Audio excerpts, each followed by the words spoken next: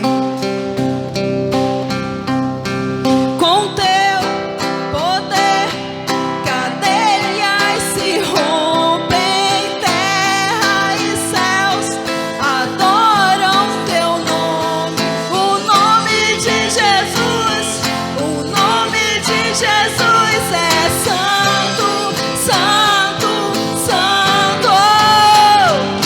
Com teu poder, cadeias se rompem, terra e céus adoram teu nome. O nome de Jesus, o nome de Jesus é santo, santo, santo. Erga os olhos, o Rei chegou. A luz do mundo nos alcançou. Não há um nome igual, não há um nome igual. Cristo é o Senhor, o invencível reinando está. Montes se prostram pra o adorar. Não há um nome igual, não há um nome igual, não há um nome igual, não há um nome igual. Jesus,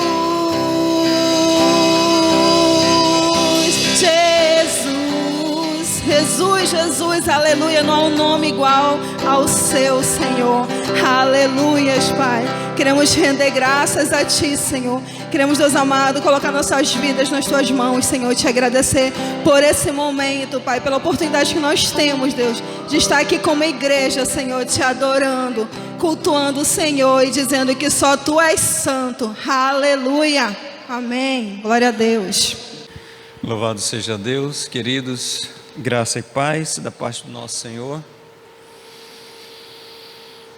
Queridos, nós tivemos hoje pela manhã, a partir das 9h02, foi quando nós entramos no ar.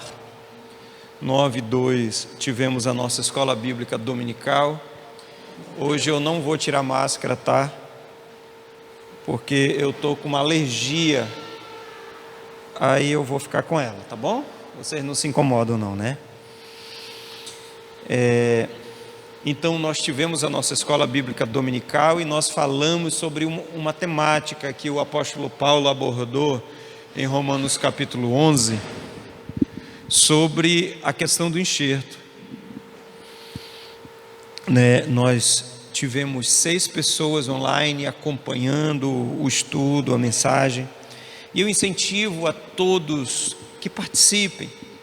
Nós temos uma oportunidade imensa de não só participar, mas de interagir, de fazer exatamente esse momento útil, um momento extremamente útil para nós aprendermos mais, para nós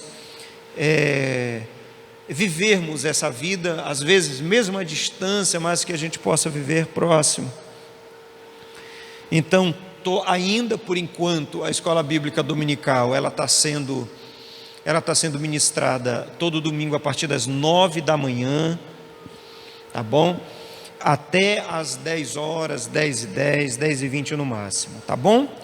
Às terças-feiras, nós finalizamos agora, como a irmã Márcia falou, foi uma bateria de estudos sobre a família, sobre casais, relacionamento, né, administração financeira, criação de filhos, várias coisas já foram ministradas. E nós vamos estar trazendo, apesar que não vai ser bem direcionado, porque a gente já fez isso, nas terças-feiras, palavras exatamente levando em consideração que a igreja precisa ser edificada. E exatamente nesse viés da edificação que nós nos preocupamos com toda a igreja. Amém, queridos? Aleluia. Louvado seja Deus. Amém. Queridos, eu queria que você pegasse a sua Bíblia, abra comigo. Vai ter? Juízes, livro de Juízes, Gênesis, Êxodo, Levítico, Número, Deuteronômio, Josué e Juízes, o 7º livro da Bíblia. 7º livro, capítulo 6. 7º livro, capítulo 6. Eu quero ler um único versículo por enquanto. Juízes, capítulo 6, versículo 13. Perdão, querido, é o 11 em diante. Me confundi aqui. É o 11, versículo 11. Ele diz assim: então o anjo do Senhor veio e sentou-se sobre a grande árvore de Ofra, que pertencia ao Abzerita, Joás. Gideão foi a Joás e estava malhando trigo num tanque de prensar uvas, para escondê-lo dos midianitas. Então o anjo do Senhor apareceu a Gideão e lhe disse: o Senhor está com você, poderoso guerreiro. O Senhor é contigo, homem forte. Eu não sei como é que está a versão da sua Bíblia, mas eu quero fazer menção nessa frase.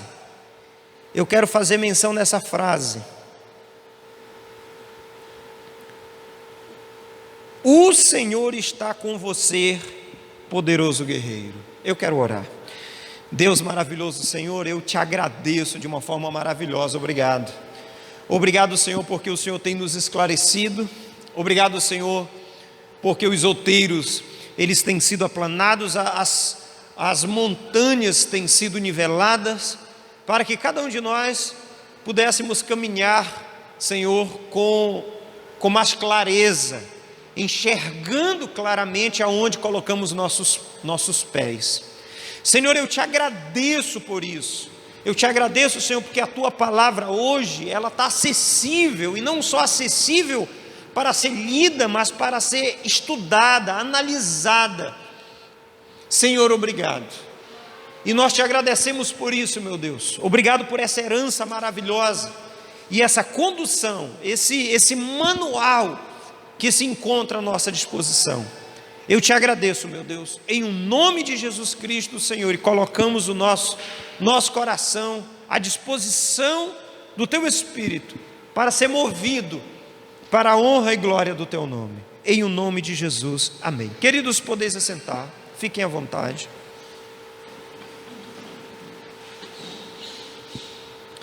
Louvado seja Deus. Você já ouviu uma frase igual essa? Quantas vezes? Eu sempre faço uma brincadeira com os irmãos, né? Sempre faço essa brincadeira. Sempre digo: mulher guerreira, forte, destemida, que anda sempre caída. Aí todo mundo se assusta aos pés do Senhor. Eu sempre finalizo com essa frase. E parece que isso nos motiva, não é, queridos? É tão boa essas frases. Eu acho que elas nos impulsionam, de certa forma, a achar um determinado valor que há em nós. Querido, obrigado.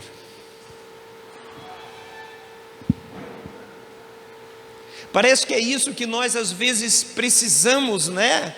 Achar de alguma maneira que nós somos capazes para fazer algo, somos capazes, somos de fato como o anjo falou a Gideão: poderoso guerreiro, você é forte, você é destemido. E isso parece assim que nos impulsiona, a gente busca forças em nós mesmos para fazermos aquilo que nós achávamos que nós não tínhamos condições de fazer. E a palavra de Deus, ela está envolta de um monte de situações que estão relacionadas a isso. Se você for ler o resto do texto, que se relaciona a este versículo, ele não se via dessa forma, e prova disso, ele até busca de Deus alguns sinais, para ver se realmente era Deus que estava proporcionando a ele aquilo que estava sendo empenhado pela palavra daquele anjo. E ele fez várias coisas para tentar achar, de alguma maneira, uma confirmação, um sentido, para ele poder se lançar de fato. E ele fez o negócio da lã, e ele fez a lã molhada, a lã enxuta, e ele fez uma série de coisas, né? Ele fez até ele ouviu dos seus próprios inimigos que eles estavam com medo dos israelitas, e ele ficou motivado. Na verdade, ele ficou motivado a tal ponto dele se lançar nessa proposta, e o texto conclui nisso, que ele teve grande vitória naquilo que fez, e o Senhor o abençoou, e foi extremamente glorioso.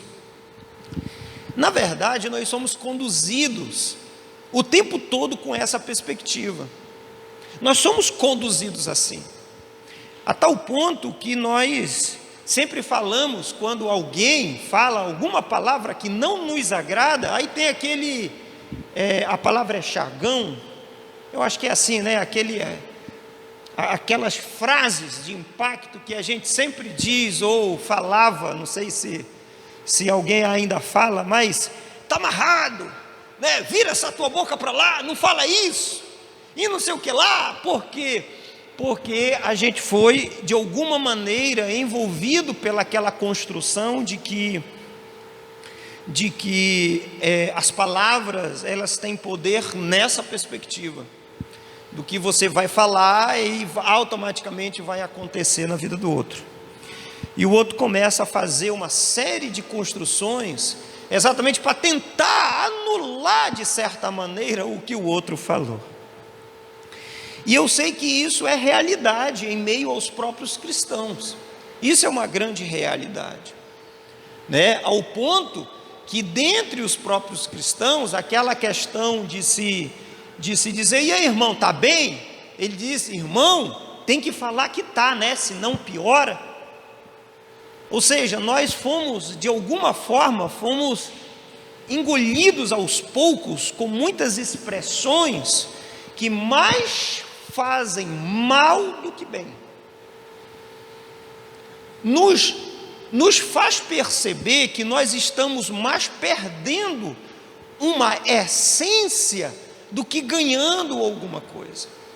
Estamos nos perdendo através exatamente de costumes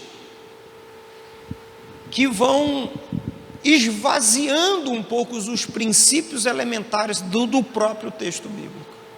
Tem um texto que eu até um dia comentei com o irmão Alain.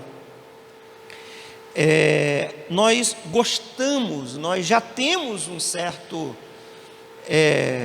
uma certa rotina nos cultos de apresentar a leitura dos salmos, queridos. Nós acreditamos que os salmos, eles são assim algo, são expressões dos salmistas quando se trata de Deus na sua magnitude. E eu acho extremamente glorioso. Os salmos, eles são expressões assim muito verdadeiras de quem o propõe, e isso nos leva a fazer profundas reflexões sobre isso. Mas tem um salmo que eu anotei aqui, ele diz o seguinte, esse salmo: minha alma desfalecida se consome, suspirando pelos átrios do Senhor, meu coração e minha carne exulta ao Deus vivo. Esse é o 83, versículo 3. Ainda no mesmo capítulo, versículo 11, ele diz assim: verdadeiramente um dia em vossos átrios vale mais do que milhares fora dele. Eu prefiro deter-me no limiar da casa do meu Deus a morar nas tendas dos pecadores. Versículo 11. E todos esses textos, eles são textos bonitos, que fazem, de alguma forma, eles fazem sentido para a gente.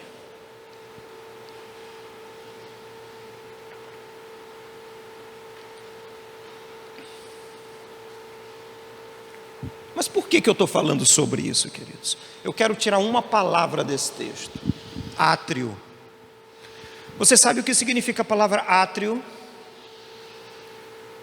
Para você que já foi apresentado a toda a estrutura do tabernáculo, uma tenda que foi construída lá no deserto para servir de local de culto a Deus, né? Uma tenda, existia a tenda em si e existia um cercado que envolvia a tenda, mas tinha um espaço na frente, aonde ficava o altar de sacrifício, a bacia de bronze, que ficava na frente.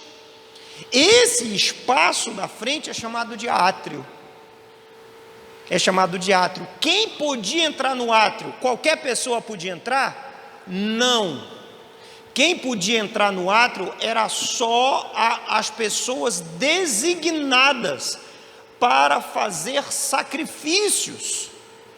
Só algumas pessoas. E mais seleta ainda é a quantidade e as pessoas que entravam no santo lugar, aonde tinha a mesa dos pães asmos, o altar de incenso e o candelabro, que todo dia a pessoa ia para fazer exatamente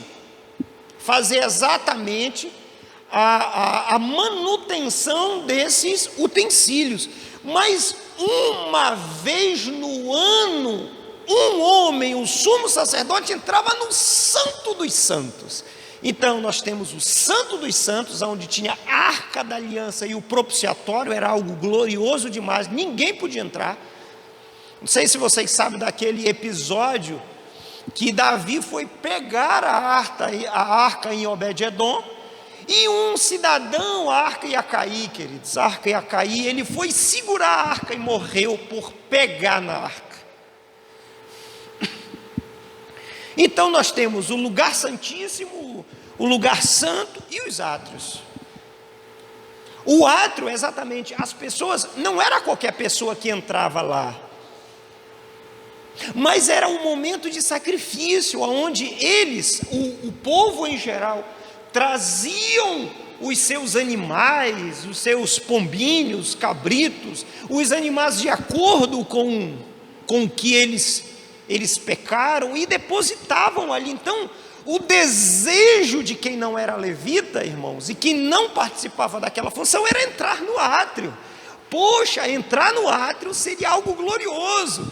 Poxa, entrar no átrio, eu sacrificando a Deus, seria algo maravilhoso. Então a gente, de certa forma, a gente sempre tem aquela alusão que estar no átrio é algo glorioso. Mas o texto bíblico diz que aonde nós devemos estar não é no átrio, é no Santo dos Santos. Quando Cristo foi morto, o véu se rasga, uma grande cortina que separava o lugar santíssimo do santo. A cortina, ela foi rasgada exatamente para dar acesso à presença de Deus. Por que eu falo isso, queridos? E eu tento explicar a vocês. É porque a perspectiva do Antigo Testamento, ela precisa ser afunilada ao sacrifício de Cristo e à expressão da graça. Nós, de forma errônea, às vezes, fazemos alusões equivocadas ao Antigo Testamento e vivendo uma postura meramente judaica, e esquecemos que nós somos cristãos. Entenderam, irmãos? Nós somos cristãos, nós não somos judeus, nós não somos israelitas, nós somos cristãos, nós somos gentios, que fomos enxertados à oliveira verdadeira. Nós participamos da promessa pela fé. Não foi a nossa descendência que recebeu a promessa, mas recebemos pela fé. Por que eu trouxe isso, irmãos? Porque exatamente a compreensão, desculpa, a compreensão do texto bíblico faz a gente perceber a magnitude do sacrifício de Cristo. O quanto que o sacrifício de Cristo, ele significa para a gente. É algo arrebatador. Um texto muito conhecido que é estandarte na vida de muita gente, é estandarte nos quadros de casas, é o Salmo 91. Não é, irmãos? O Salmo 91 parece que ficou como se fosse uma oração de proteção. Na vida de muitos religiosos, a Bíblia já está amarela nesse salmo. Eu espero que não seja o seu caso.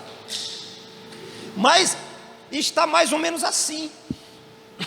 E de alguma maneira, a pessoa ela acaba desprezando a verdadeira essência do cristianismo por pequenas fagulhas de uma mera religiosidade sem fundamento nenhum. Mas o que tem a ver Gideão com isso tudo? É que começamos lá. Exatamente por isso, irmãos.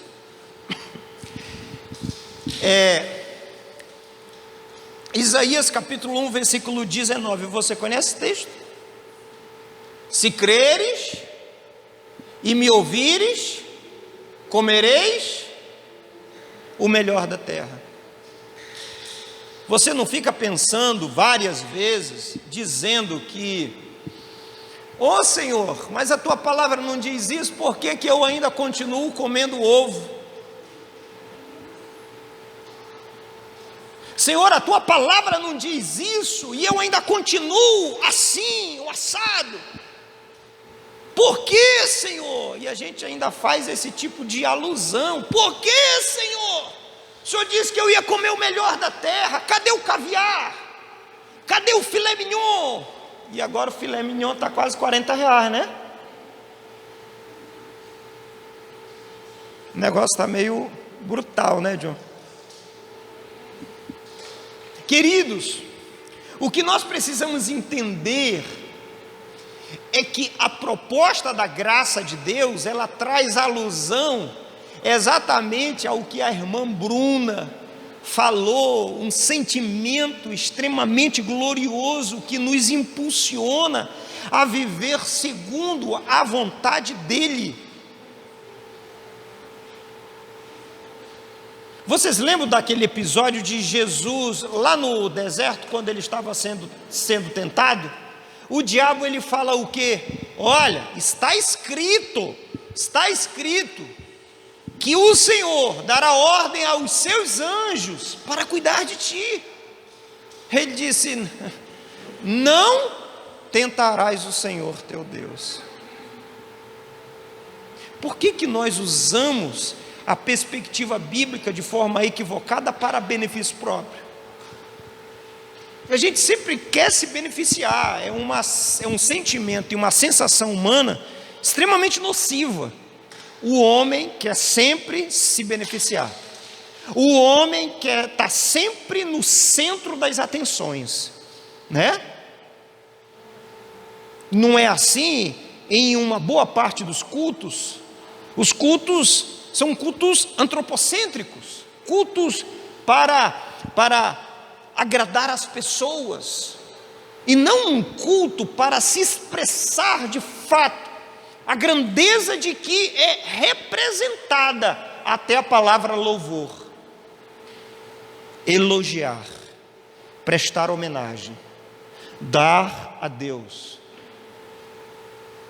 Porque para muitos vir ao culto é receber a bênção. Para muitos frequentar certas reuniões religiosas é proporcionar uma busca por algo que eu quero. O que nós precisamos entender, queridos, é que em todos os 31.105 versículos que é constituído uma das versões da Escritura, nós pegamos uma boa parte deles de forma equivocada para nos beneficiar. Mas é certo que a palavra de Deus, ela disse o seguinte, ela fala sempre, ela diz assim, 1 Pedro capítulo 2, versículo 9, ele diz assim: vós, porém, são geração eleita, sacerdócio real, nação santa, povo exclusivo de Deus, para anunciar as grandezas daquele que vos chamou das trevas. Entenda o texto, vos chamou das trevas para a sua maravilhosa luz. O que você é? Você é exatamente a expressão de uma atitude dele em nos permitir viver agora na luz que outrora estávamos nas trevas. Que tipo de sentimento devemos ter? Mas nós usamos esses textos para nos engrandecer. Mas nós precisamos entender que eu e você, nós não somos melhores do que um bêbado jogado na rua.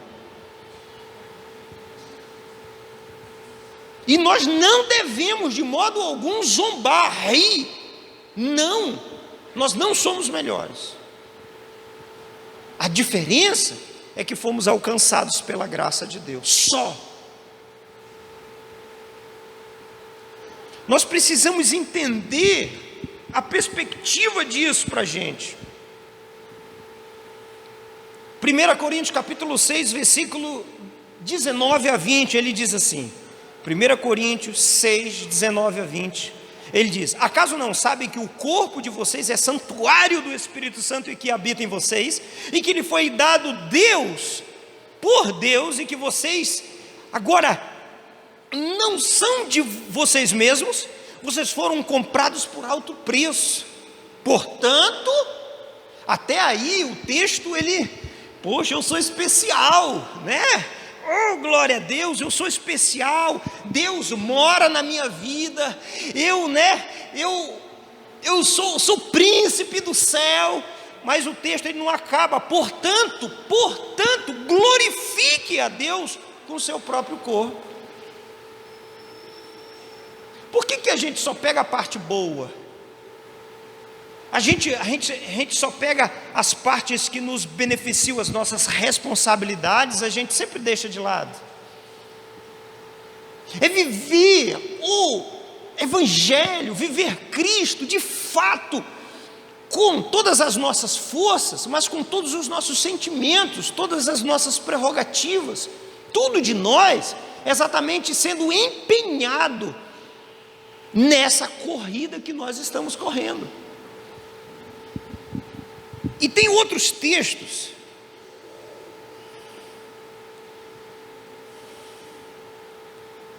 Portanto, se alguém está em Cristo, é nova criatura. As coisas antigas já passaram, e eis que surgiram novas. Nós sempre olhamos com um olhar, isso está em 2 Coríntios 5,17. A gente sempre olha isso exatamente para nos engrandecer. Mas é exatamente o que nós precisamos entender, é que isso aumenta ainda mais sobre nossas vidas a responsabilidade de viver com responsabilidade esse Evangelho. De fato somos novas criaturas, de fato Cristo nos alcançou, de fato as coisas as antigas deveriam ter passado, e as novas deveriam vir. Quando ele se fala de nova, fala exatamente das coisas que eram das trevas e das coisas que agora são da luz, de um viver piedoso de fato, de Cristo ser glorificado através da minha e da sua vida.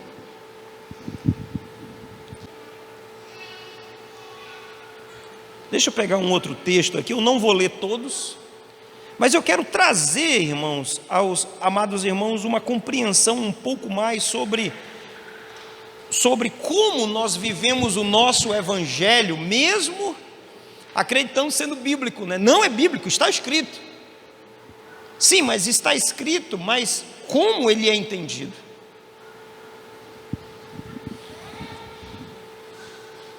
Portanto, Romanos capítulo 8, versículo 1, portanto,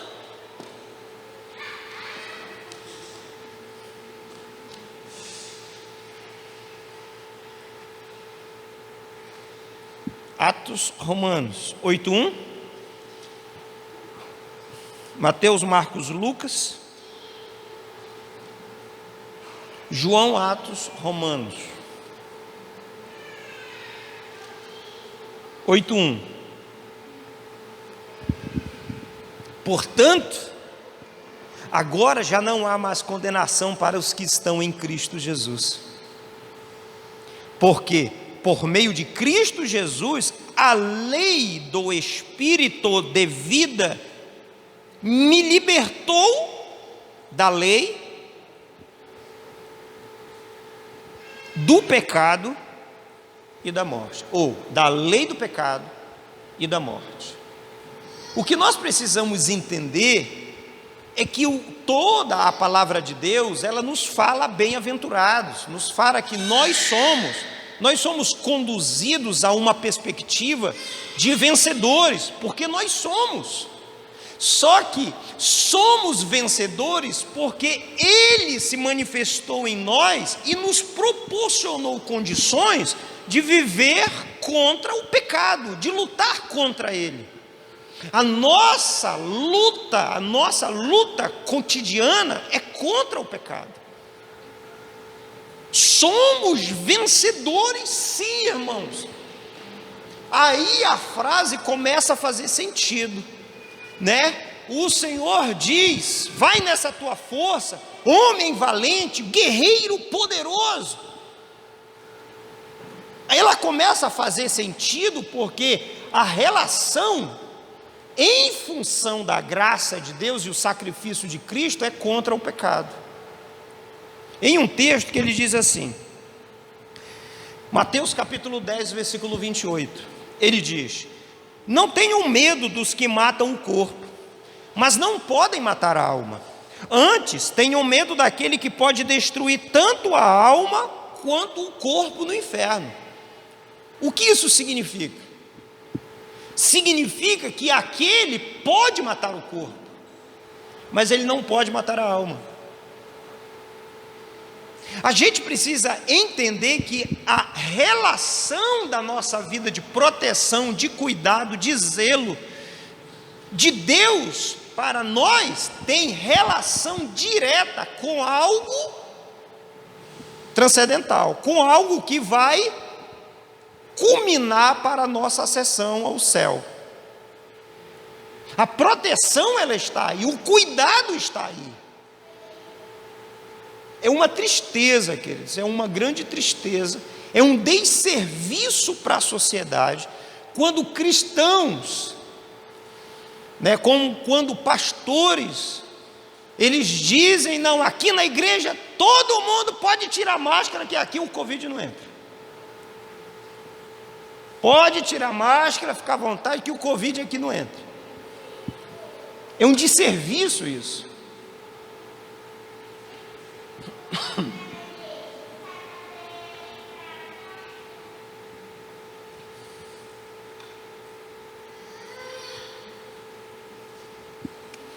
Nós precisamos amadurecer a nossa fé, queridos. Nós precisamos amadurecer a nossa fé. Precisamos de uma fé mais voltada a um evangelho que faz sentido e está diretamente relacionado à verdadeira intenção de Cristo na cruz do Calvário. A nossa fé, ela precisa saber ser alicerçada. Afinal de contas, a fé vem pelo ouvir, e ouvir a palavra de Deus. Nós precisamos entender isso. E uma vez que a gente entende a magnitude desta mensagem, você sabe como é que nós nos achegamos diante de Deus? Da forma como o próprio Cristo ensina: vinde a mim, vós que estáis cansados e sobrecarregados, que eu vos aliviarei. Aprendei de mim que sou e humilde de coração. A mesma expressão descrita ou parecida descrita pelo próprio Davi no Salmo 51, versículo 17. Como é que Deus quer? Como é que Deus se relaciona conosco? Com um coração quebrantado e uma alma compungida. É quando nós nos desarmamos em todo o nosso ser.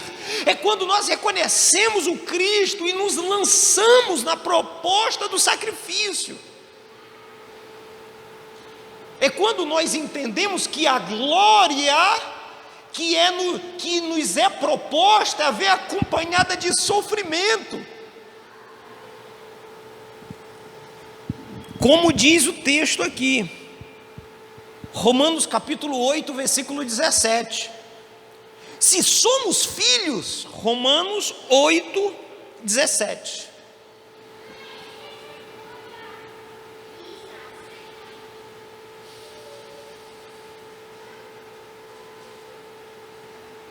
Ele diz: se somos filhos, então também somos herdeiros, herdeiros de Deus e co-herdeiros com Cristo, se realmente participamos dos seus sofrimentos, para que da mesma maneira participemos da sua glória. Sofrimento e a glória futura. A gente só quer o lado bom. A gente nunca quer o lado ruim, né? O lado ruim para a nossa carne. A gente nunca quer isso.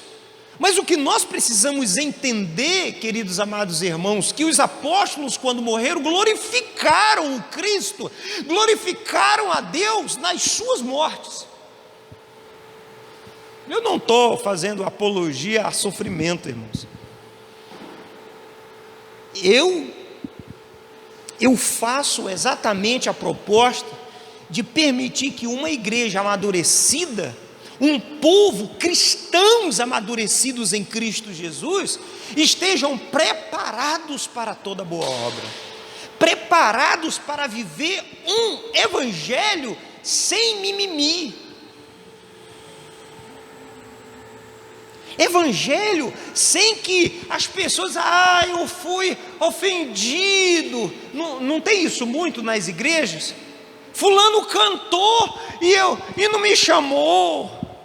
O irmão aquilo lá. Sabe, essas coisas que nos enlaços sociais e relacionais sempre existem. É pessoas que não são amadurecidas. Pessoas que não entendem a proposta do sacrifício para gerar pessoas que realmente baixam a cabeça ou dão o outro lado do rosto quando alguém bate de um lado. Amadurecer a igreja é exatamente para cumprir o seu propósito nesta terra, não só falar, mas viver, porque não adianta falar só. Porque de acordo com Mateus capítulo 7, o texto está muito claro. O homem prudente que edificou a sua casa sobre a rocha é aquele que ouve e pratica o que ouviu. Caso contrário, os ventos, as chuvas, os intempéries da vida vão bater contra a casa e a casa vai cair. Porque ele não está vivendo. E exatamente nessa perspectiva que já vai na sequência a porta larga, o caminho largo, o caminho estreito. A porta larga e o porta estreito. Porque o que muitos querem é caminhar no caminho largo e entrar pela porta estreita. Não dá, irmão.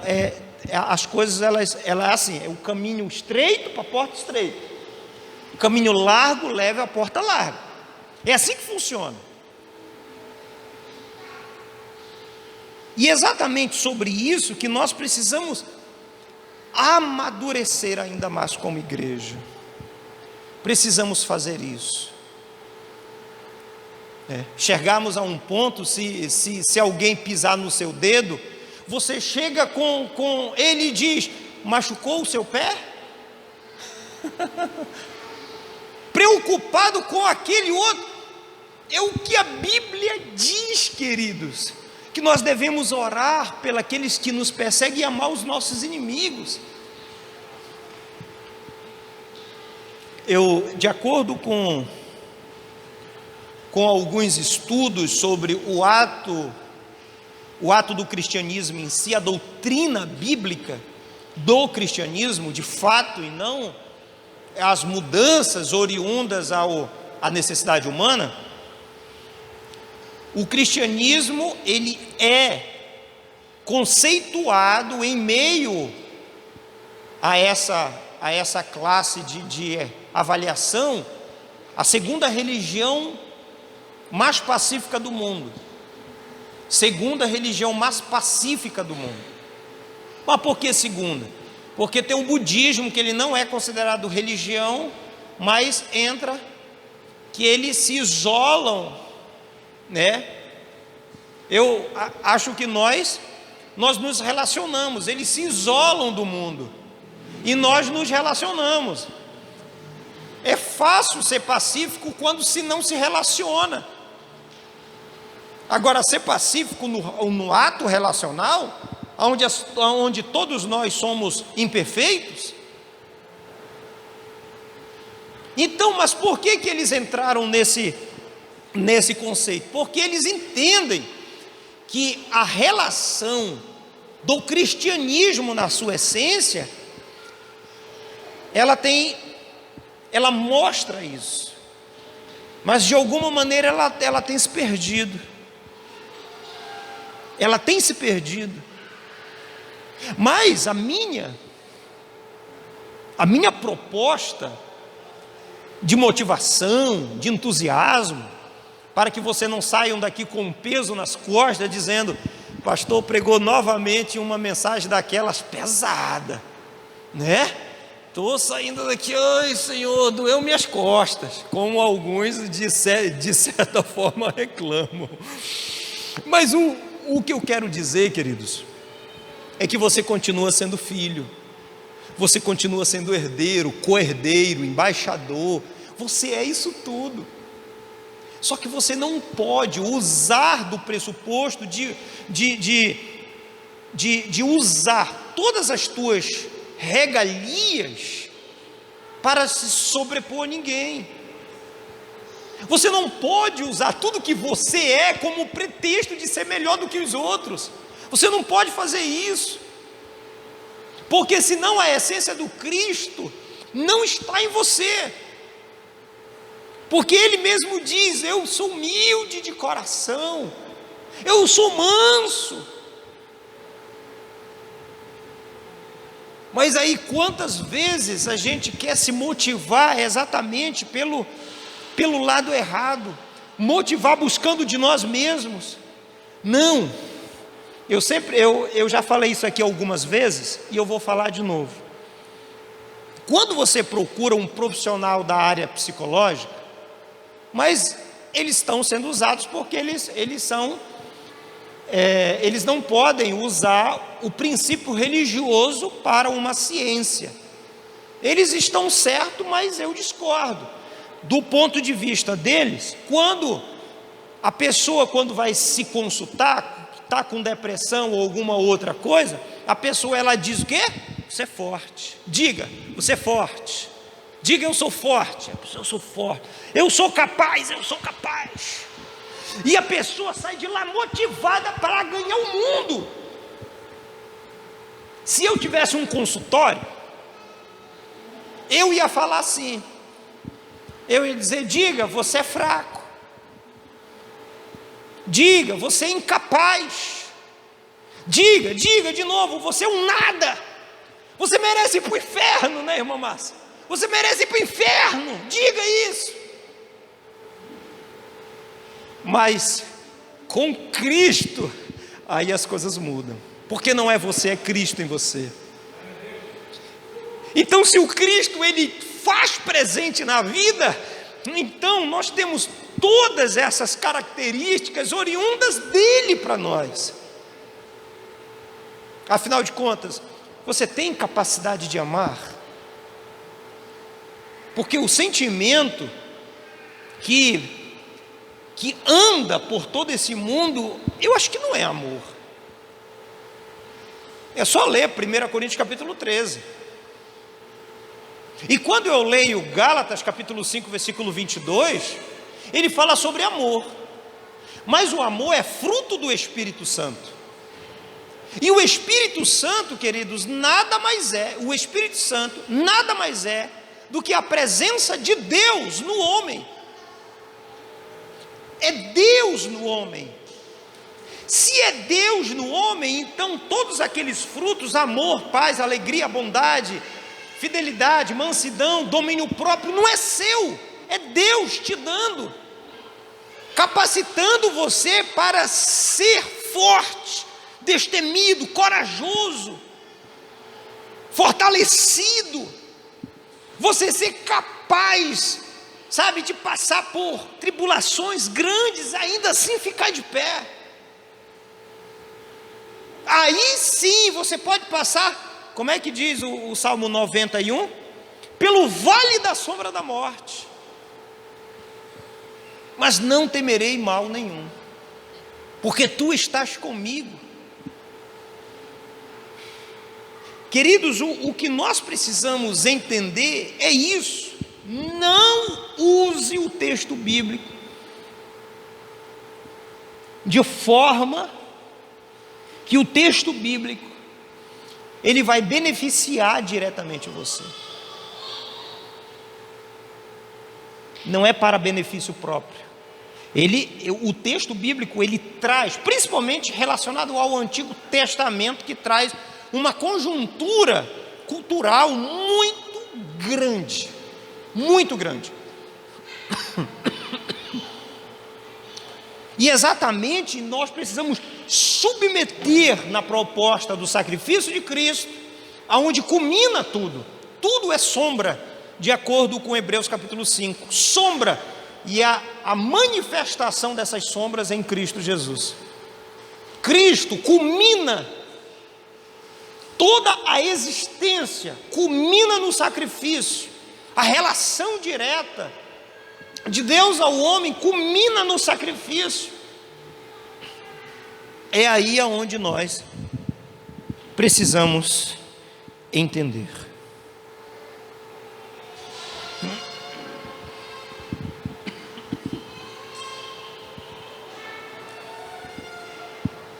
Josué capítulo 1, versículo 9. Agora a gente já pode ler textos dessa forma, compreendendo um pouco o sentido relacional. Josué capítulo 1, versículo 9. Se você quiser abrir.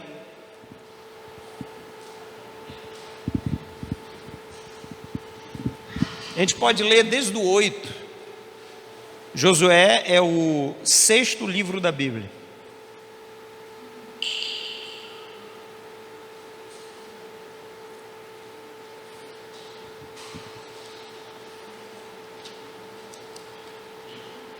Josué 1:9, 1:8. Não deixe de falar as palavras deste livro da lei e meditar nela de dia e de noite, para que se cumpra fielmente tudo o que está escrito. Só então os seus caminhos prosperarão e você será bem-sucedido. Não foi o que eu lhe ordenei? Seja forte e corajoso, não se apavore, não desanime, pois o Senhor, o seu Deus, estará com você por onde você andar. Você consegue submeter esse texto à manifestação do Cristo e da graça de Deus? Deus habita em você. Ele está em você. Se Cristo está em você porque eu fui regenerado, se Cristo está em mim, então eu posso ser forte nele. Eu sou forte nele, porque toda vez quando eu olho para mim, eu me sinto incapaz de ir para o céu. Quando eu olho para mim, se alguém fizer essa pergunta para mim assim, olhando para ti, tu vai para o céu ou para o inferno? Eu disse, eu vou para o inferno. Mas você tem certeza que vai para o céu por quê? Porque eu olho para Cristo. Eu não olho para mim, eu olho para Cristo. É Cristo que me proporciona isso. É Deus que nos proporciona essa segurança, queridos. A segurança de você poder dormir na sua cama tranquilamente, com a cabeça no travesseiro, você dormir com o sono do justo. É Deus que proporciona isso, porque se for por você mesmo, você passa a noite em claro, porque no dia seguinte tem conta para pagar, tem que resolver isso, tem que resolver aquilo, e tem isso, e tem aquilo outro e tal, e você não consegue dormir direito de tanta coisa que precisa fazer, mas você relaxa e diz, o Senhor está no controle da minha vida. Você relaxa e diz, o Senhor, eu vou usar um outro salmo aqui, o Senhor é meu pastor e de nada terei falta. Ou o Senhor é meu pastor e não tenho vírgula, nada me faltará. Quando nós entendemos, nós percebemos a magnitude de um relacionamento forte, duradouro, seguro, capaz de proporcionar a você o que o texto bíblico diz. Não é morte, não é vida, não é principado, não é potestade, não é dominadores deste mundo. Nada vai te separar do amor de Deus que está em Cristo Jesus. Nada. Porque você está seguro nele. O seu alicerce está firme nele. Não é as coisinhas da vida, como se vir uma dificuldade, se alguém não te elogiar, se alguém não falar, não, você é forte, você já fica todo amedrontado, né? Se alguém olhar com os olhos tortos, fulano nem falou comigo, ou alguma outra coisa, porque nós sabemos em quem temos crido, nós entendemos quem somos em Cristo, então nada nos afeta. Nós somos pessoas muito bem resolvidas, queridos, somos pessoas fortes, sim, fortes nele, e é exatamente baseado nisso, como outros textos bíblicos diz, filhinhos, sois de Deus, e já os tendes vencido, porque o amor é o que está em vós, pois maior é o que está em vós do que o que está no mundo. Do mundo são, por isso falam do mundo, e o mundo os ouve. Nós de Deus, aquele que conhece a Deus ouve, e aquele que não é de Deus não ouve. Nisto conhecemos nós o espírito da verdade e o espírito do erro. As coisas estão muito bem esclarecidas para a gente. A gente sabe que não é o homem. A nossa luta, como diz Efésios, obrigado. Como diz Efésios, né? A nossa luta não é contra carne nem sangue, mas é contra principados e potestades e dominadores deste mundo tenebroso que atuam nas regiões celestes. É o que nós precisamos entender. Ninguém é inimigo de ninguém. O nosso inimigo, ele é espiritual, e o que ele quer fazer conosco é nos tirar do foco, fazer a gente desagradar a Deus, fazer a gente pecar, fazer a gente dar lugar à carne. Por isso que o apóstolo Paulo fala em 1 João, de 3 coisas: concupiscência da carne, concupiscência dos olhos e ostentação dos bens, ou soberba da vida. Que é isso que afeta o homem, que contamina o homem. Não é o que o homem come, mas é o que sai do homem que contamina. Esses princípios elementares do Evangelho precisam fazer sentido para a gente. Aí, queridos, quando começa a fazer sentido, a vida começa a ter novos horizontes, novas expectativas. Nossos sonhos, eles são diferentes, né? A nossa forma de enxergar o mundo é diferente. E é exatamente baseado nisso que o Evangelho precisa, em nossas vidas, às vezes passar por reformulações. Precisamos ser reformados, né, irmã Márcia? Precisamos ser reformados quanto à construção do próprio Evangelho. Amém, queridos? Eu convido você a ficar de pé. Aleluia. Deus, Tu és maravilhoso, Senhor. Eu continuo, Senhor, orando e dizendo: Senhor, por favor, não faça a minha vontade. Os caminhos do homem são ruins. Os caminhos do homem levam à morte, mas os teus caminhos levam à vida. Seja feita a tua vontade, assim na terra como no céu, Senhor. É o que nós estamos falando todo o tempo, é o que nós estamos falando, mas muitos não estão conseguindo enxergar.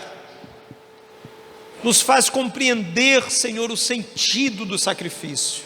Ainda mais, enxergar, Senhor, Papai, a relação direta do sacrifício e o nosso relacionamento,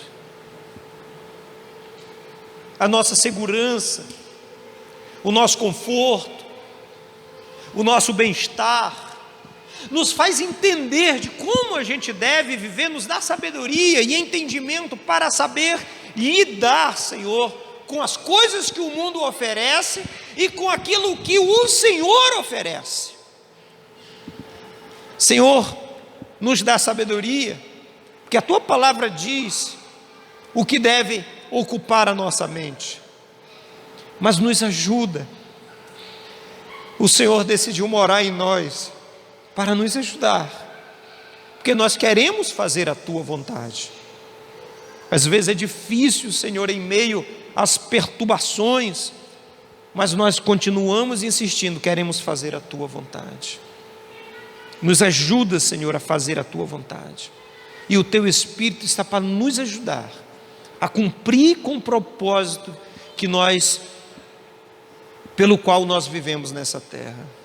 Ajuda-nos, Senhor, ajuda-nos a compreender, ajuda-nos a entender quem somos em Ti, ajuda-nos a entender quem o Senhor é em nós.